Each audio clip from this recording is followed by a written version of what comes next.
이 시간 우리 김종영 원사님 기도해 주시겠습니다. 주님, 지난 1년 이 땅의 민중의 함성을 들어주셔서 감사합니다. 아멘. 역사의 수레바퀴는 주님의 섭리대로 돌아감을 경험하였습니다. 주여. 예수님의 발자취가 힘든 고행의 길이었음을 다시금 느꼈습니다. 아멘. 이 땅의 생명과 평화의 소중함을 일깨워 주신 주님의 은혜에 감사합니다. 아멘. 주님, 기상 이변 속에서도 한 해를 마무리하며 주님께 감사를 올립니다. 주여. 더위와 추위에서도 가뭄과 폭우 속에서도 생명은 자라고 결실을 맺었습니다. 아버지. 주님이 주신 자연의 힘과 주님이 주신 땀 흘린 사람들의 노력이 있어 가능했습니다. 아멘. 오늘 추수 감사 예배를 통해 주님의 섭리를 알게 하옵소서. 아멘. 일할 수 있는 건강과 배부를 수 있는 식탁이 우연이 아니었음을 고백합니다. 주여. 땀 흘린 만큼의 대가를 주시는 주님의 은혜 속에서 깨우침을 얻었습니다. 먹고 마시는 것이 나만의 노력의 결실이 아닌 것을 주님은 알게 하였습니다. 아버지. 오늘의 추수감사가 일상에서 주님의 뜻을 알아가는 계기가 되게 하옵소서. 아멘. 주님, 쉼이 있는 교회의 한 해를 잡아주셔서 감사합니다. 주여. 심령이 가난한 겸손함으로 마음의 양식을 채울 수 있는 한 해였습니다. 아멘. 마음이 괴로울 때는 위로가 되었고 기쁨이 넘칠 때는 함께 나눌 수 있어 행복했습니다. 아멘. 오늘 당회를 통하여 뒤를 돌아보고 앞을 설계합니다. 아버지. 물질적으로나 정신적으로나 부족하고 작아 보이지만 성도님들의 작은 정성이 모일 수 있어 감사합니다. 아멘. 쉼이 있는 교회의 그림자가 작은 예수의 거울이 되게 하옵소서. 아멘. 나눔과 섬김으로 이웃과 함께하고 배려와 참여를 통해 사회의 아픔을 함께 짊어질 수 있는 내일이 되게 하옵소서. 아멘.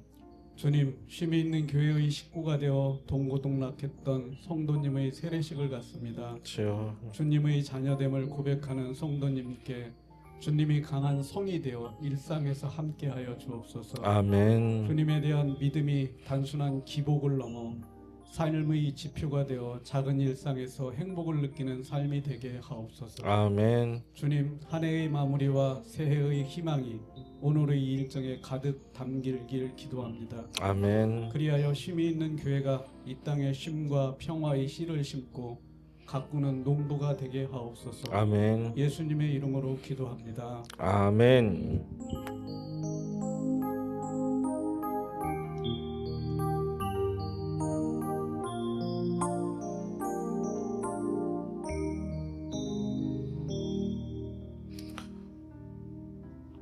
자, 오늘 말씀은 누가복음 12장 13절에서 34절까지의 말씀을 보겠습니다. 누가복음 12장. 자, 인사 한번 하겠습니다. 샬롬, 반갑습니다. 네, 반갑습니다. 네? 반갑습니다. 자, 이 시간 우리 봉헌 먼저 할 수 있도록 하겠습니다. 자, 오늘은 추수감사절로 지킵니다. 2주 만에 이제 보니까 너무 반갑습니다. 제가 가장 바라는 부분이 추수감사절은 또 한 사람도 안 빠지고 많이 나와서 이렇게 딱 함께하고 싶었는데 너무 아프신 분들도 계시고 또 아프신 와중에 오신 분들도 계셔요. 그래서 너무나 감사합니다. 그래서 마음대로는 안 되는구나라는 생각을 갖기도 합니다. 자, 그래도 함께 하는 마음이 더 강했으면 좋겠다라는 생각이 듭니다. 오늘 감사한 날이 감사절도 지키게 되지만 더욱 또 당회가 오늘 또 함께 열리게 됩니다. 제가 짧게 설교하고 마치고 당회를 바로 할 예정입니다. 근데 그 무엇보다도 감사한 건 오늘 세례식을 한다는 거죠. 요즘에 세례식을 하는 교회가 잘 없습니다. 왜냐하면 대부분 어렸을 때 유아 세례 받은 친구들도 많지만 커서 이제 새롭게 세례를 한다는 게 계속 전도가 되고 유입이 돼야 되는데 그러지 않는 경우가 많기 때문에 이 세례식 한다는 게 되게 힘듭니다. 그래도 우리가 또 우리 두 분이 세례를 받는다라는데 저보다도 하나님이 얼마나 기뻐할지 모르겠습니다. 진심으로 하나님께 감사를 드립니다. 자, 감사절은요, 추수감사절은 여러분 다 아시다시피 유래는요 그렇게 멀지 않습니다. 구약으로 가면 칠칠절 뭐 이렇게 해가지고 좀 함께 나누는 절기가 있지만 현대적인 추수감사절의 유래는 미국에서 시작이 되었죠. 미국의 청교도가 메이플라워 호를 타고 넘어가서 있는데 거기에 갔더니 미국이 땅이 너무 커요. 서부 지역에 가가지고 뭘 개간하고 뭐 해도 어떻게 할 수가 없는 거예요. 동부인가요? 동부로 갔나? 잠깐 헷갈리는데 뭘 할 수가 없는 거예요. 그래서 굶어 죽게 생겼는데 거기 있는 인디언들에게 그 원주민들에게 씨를 받아서 심어가지고 겨우겨우 겨울이 심한 겨울이 오기 전에 먹을 것을 구했죠. 그래서 이 미국 사람들에게는요 그 정말 중요한 부분이 뭐냐면 그냥 내가 그냥 먹을 수 있게 되었구나가 아니라 미국인들의 추수감사절의 의미는 살았구나라는 의미입니다. 이제 살았구나. 이제 살았구나라는 생각이 듭니다.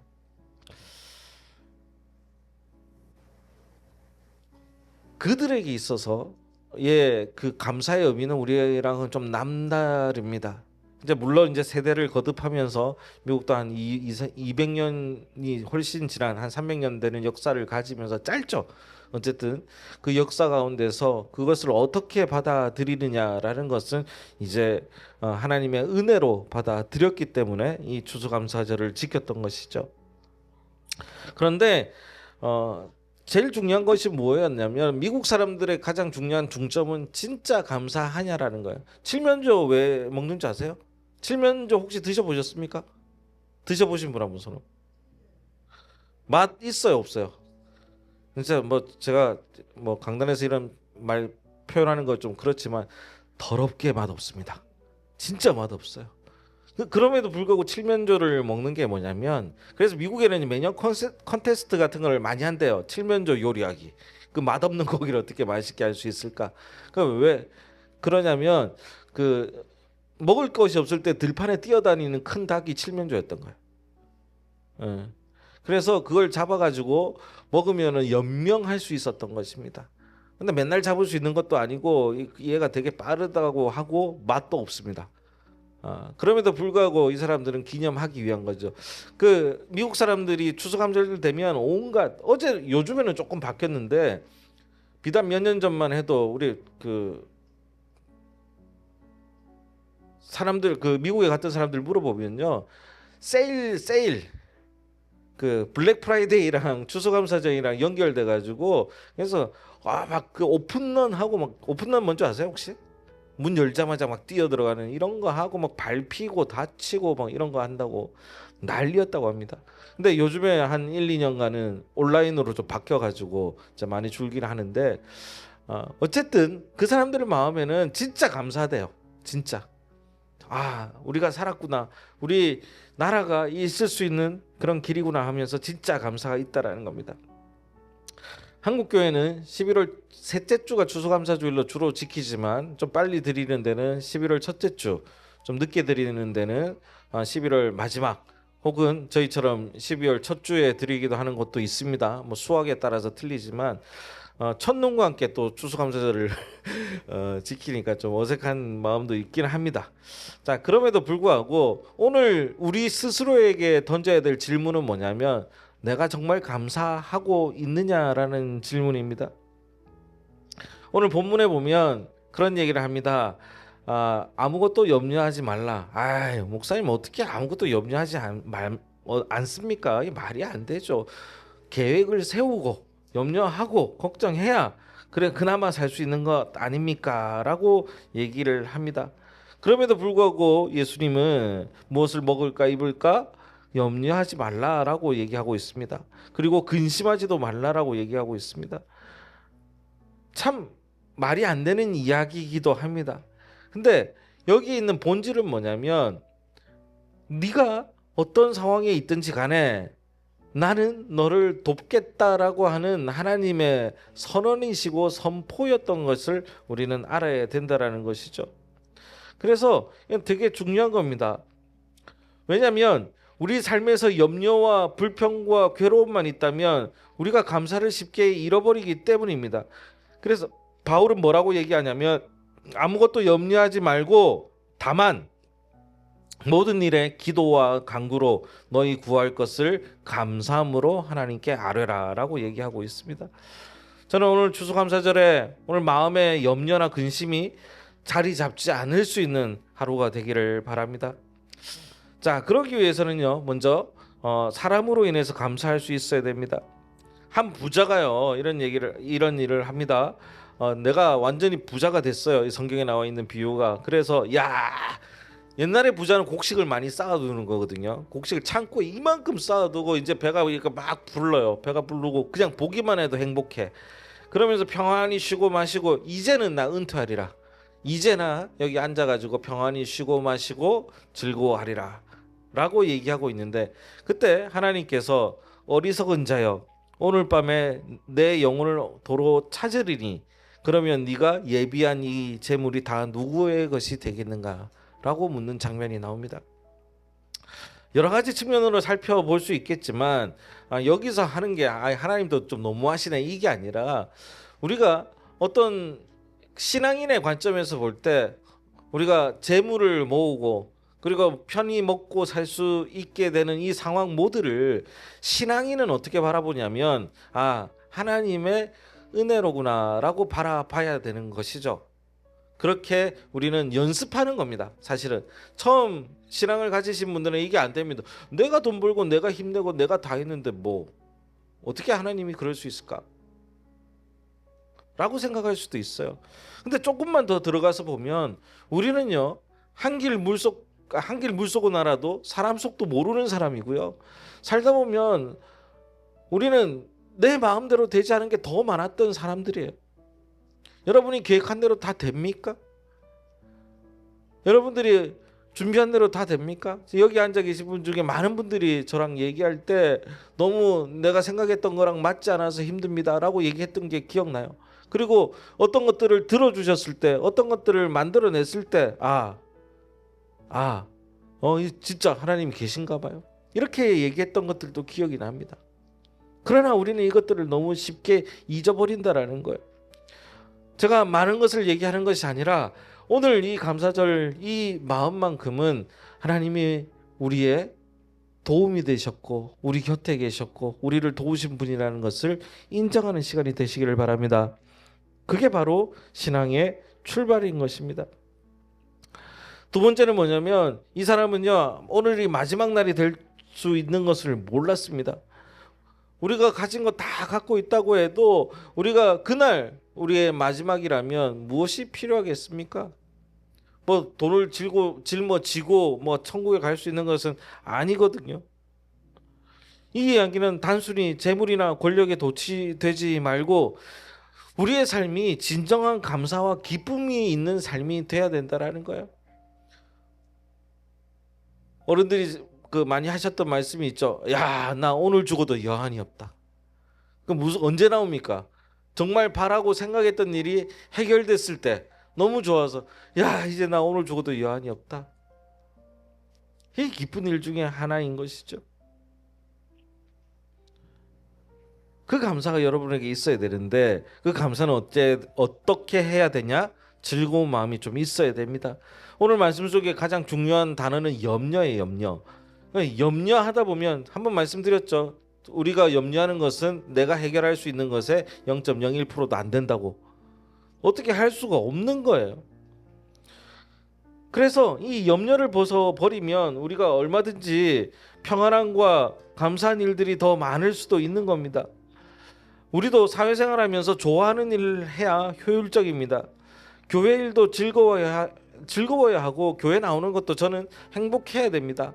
처음에는 뭐 나오세요 억지로 나오고 이런 경우가 있을 수 있겠지만 시간이 지나면 지날수록 교회 나오는 이 일들이 행복하고 감사가 있어야 되는 것이죠. 이것은요, 내가 막 주는 것이 아니라 내 스스로가 나를 훈련하는 것이기도 하다라는 거예요.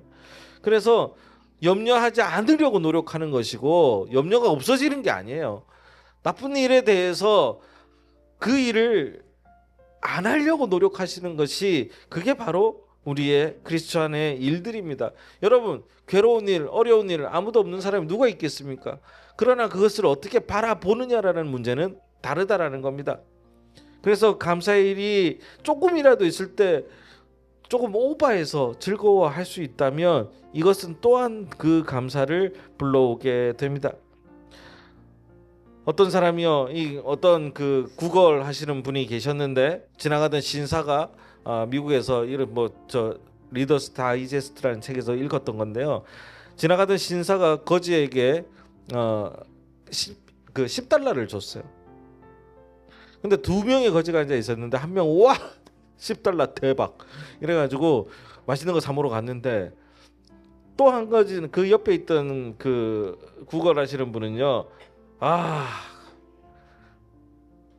나는 조금만 더 주지 이런 생각을 하고 있다는 거예요. 불평과 불만이 가득한 거예요. 하나님께서 우리에게 내가 원했던 것으로 했는데 구했는데 그만큼 주지 못하고 그만큼 다 줬음에도 불구하고 더 큰 거 달라 그럴 걸, 이라는 후회가 가득한 겁니다. 우리 아이들도 얘들아 일로 참 착해요. 어릴 때는 어릴 때 착했어요. 야, 용돈 얼마 줄까 이러면 막 고민하면서 막 둘이서 막 싸매고 있다가 10,000원만 뭐 그래요. 그래서 너무 흔쾌히 10,000원을 주면 20,000원 달라 그럴 걸, 이런 생각을 할 때가 있다라는 거죠. 어쨌든 간에 우리는 감사해야 할 줄, 감사는요 훈련하는 것이고 감사는 노력하는 것입니다. 그래서 오늘 감사절에는 좀 즐거워하는 법을 배워야 됩니다.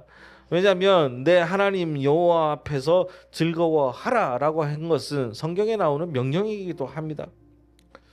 하나님 앞에서 즐거워하면서 다윗처럼 여호와는 나의 목자시니 내게 부족함이 없으리로다라는 고백이 절로 나올 수 있는 여러분들 되기를 바랍니다.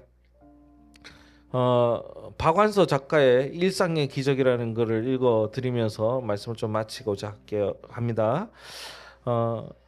안구 하나 구입하려면 1억이라 하니 눈 2개를 갈아 끼우려면 2억이 들고 신장을 바꾸는 데는 3천만 원, 심장을 바꾸는 데는 5억, 간을 이식하는 데는 7천만 원 등 건강하게 걸어 다니는 사람은 51억이 넘는 재산을 가지고 다니는 것과 같습니다. 산소 호흡기를 쓰면 1시간에 36만 원을 내야 한다니 공기를 공짜로 마시고 있다면 하루에 860만 원씩 벌고 있는 일입니다. 이 얼마나 감사한 일인가요?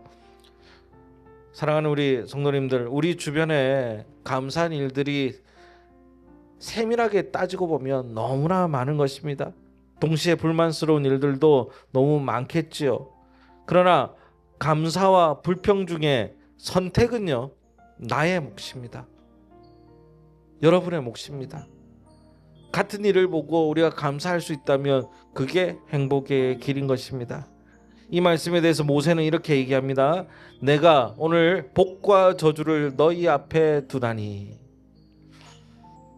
사랑하는 우리 성도 여러분, 감사절을 맞이하며 하나님 우리에게 물으실 것입니다. 얼만큼 감사하느냐? 우리는 하나님께 감사함을 약간 손을 벌리면서 요만큼요 라고 얘기할 수도 있겠지만, 오늘 감사절에 생각하면 생각해 볼수록 하나님 앞에 양팔을 벌리면서 하나님 진정으로 감사합니다 라는 그 감사의 제목이 되기를 바랍니다. 오늘 한 해를 돌아보고 감사를 즐거워하면서 무엇보다도 하나님 앞에서 오늘 특별히 세례받는 이들이 또 우리 교회에게 허락해 주신 귀한 선물이기도 합니다. 하나님께 진심으로 감사하는 시간이 되시기를 주의 이름으로 기도하고 축원하겠습니다. 기도하겠습니다. 하나님 감사합니다.